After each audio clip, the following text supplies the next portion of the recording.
Smacking, cracking, and watching. Follow me on Twitter. Subscribe.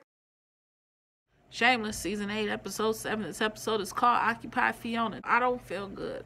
However, I'm under my Frank Gallagher blanket. Some of the things we need to talk about this episode, you guys. Frank Gallagher, the Canadian Express, Carl's Clinic, Ian versus Fiona the Beef, Lip as Captain Save-A-Drunk, the Door Wood Guy, and safe words. Let's start off with safe words, party people, because French fry and alley cat. I know America said it about 7,000 times last night. I said it about 14 million times last night to my husband. I just had to. First of all, shouts out to Kevin V. Shouts out to Kevin V because we absolutely adore them. They are the best. Kevin and Veronica. Their relationship, before they became a throuple and now that they're back to finally just being the two of them, it's been pretty awesome to see them rise, fall, come together, unite, fall in love, fall out of love, find what makes them work. And now, you know, with the twins and her mom coming into the whole picture, all works out. But this episode, y'all, it was pretty dang on freaky. No ifs, ands, or buts about it. There's no way to talk about it besides it being a freak fest. Okay, so look. Oh man, my eyes hurt. Kev thinks when she says she wants to be dominated and controlled, he thinks he needs to have an apple in his mouth. He needs a ball in his mouth. He needs to whip her with the whip. She's saying, I don't need that. I just want you to bring some type of control, some sort of power, some authority to the relationship. You know what I mean? She don't want you to be in a yes man. She wants you to be like, hey man, you know, check this out. What are you doing? Safe words. Wow. First of all, his body has changed over the years. My goodness, hasn't it had an upgrade? Yes, sir. Oh, boy, because I be looking, I be Myron, I be looking, and I see you on your rise, homeboy. I think he even had movie success. And you know what? I can't even shout out Kev's body without shouting out V's body. I have to give props when props are due. And homegirl, yeah, she popping.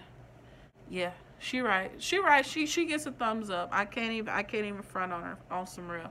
It took him folding clothes to figure out, hey, something that pissed him off, and he finally confronted her on it, and that's what made her happy. That's what made her excited, and that's how they got it in, because all the other stuff was forced and it was too much. And you know, French fry, alley cat. We all was saying it.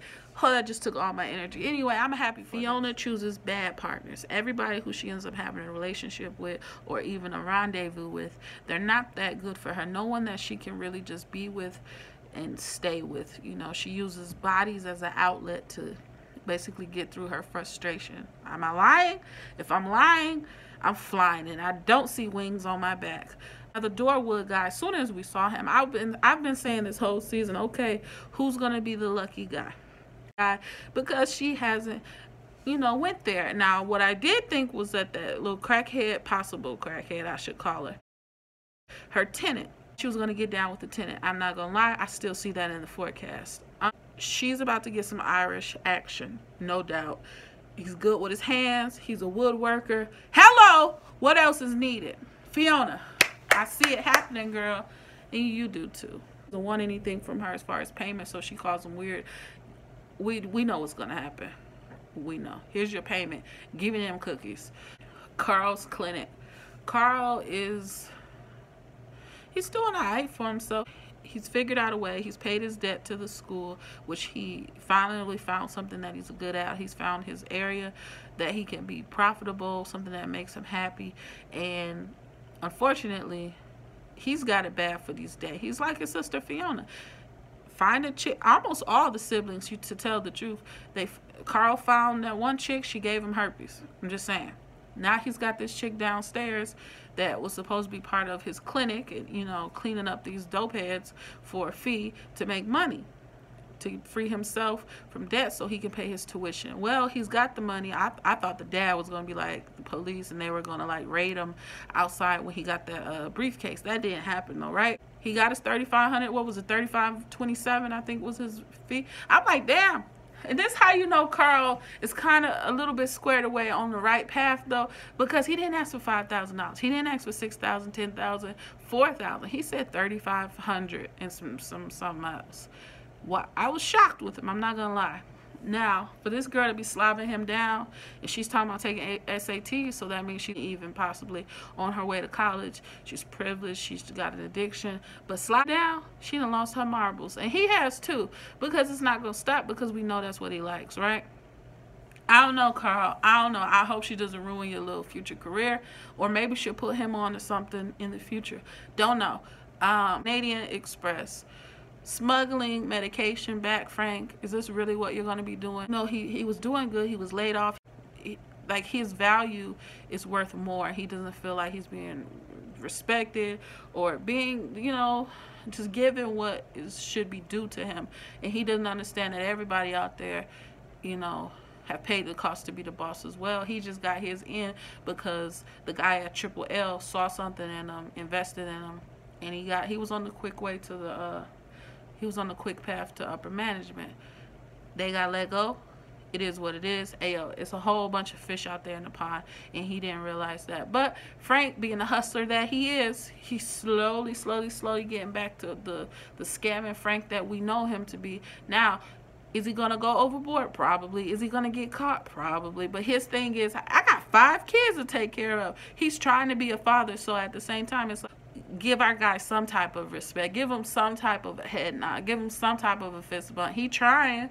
You know what I mean? He's trying. I don't trust this chick. Why is she always busy? She's always got something in her hand. Like, she has to be busy. I don't know. I feel like she's an addict. I don't trust Trev. Okay. I feel like he's bringing Ian down. That's how I feel. I'm sticking with it. I don't feel like he's good for Ian. I don't. Was Captain Save a Drunk in this episode. Man, I couldn't believe it. You are not responsible for these grown men. You are in your own steps of sobriety. You cannot make them do things when they don't want to do it their own selves. You can't do it. They were putting it on thick with the throw up. The vomit was everywhere this episode, showing just how gross and disgusting that being drunk can be. And I mean, I went through my own drunk situation, so I ain't really want to talk. However, I'm not an alcoholic.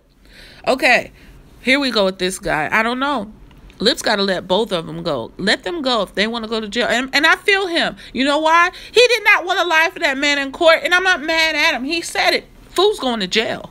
And I'm happy that his girlfriend didn't let him back in. She said, come clean 30 days. I feel her. That was pretty cool. However, for the professor not to have family, I feel like Lip's going to go back to the apartment. He's going to grab all that money that he gave him when he said, hey, man, hey, I'm clean. Here's all the money I owe you. We're straight. That's what's going to happen. Lip's going to come up on some bread. Versus Ian's beef. Here's the thing. It's easy to blame behavior on his episodes. Him having dealing with bipolar and having manic episodes. However, the radical versus the rational behavior and all that retaliation amongst them, the siblings, the rivalry, I hate to see it happen because, you know what? Yeah, she's raised 5 of them. She sacrificed everything. And I know the last episode review, I said, dang, what's wrong with her? Why didn't she want to see him win? At the same time, hey, you know, we all called her a hoe. We've all called Fiona a hoe because she's out there. But that's how she releases everything, and everybody deserves some sort of escape. Her escape typically involves everybody around her. You know, I'm just saying. I'm proud of her for being a landlord. However, giving money to drug addicts is pretty dang on stupid. They're going to relapse. Someone's going to die next week, and she's going to feel guilty. I think it's time for her to get out the house. Yes, I've been said that. Girl, you own a whole apartment building. Why aren't you the tenant in the room with the door that has an issue? Until the next time, y'all. Like, comment, subscribe. Peace.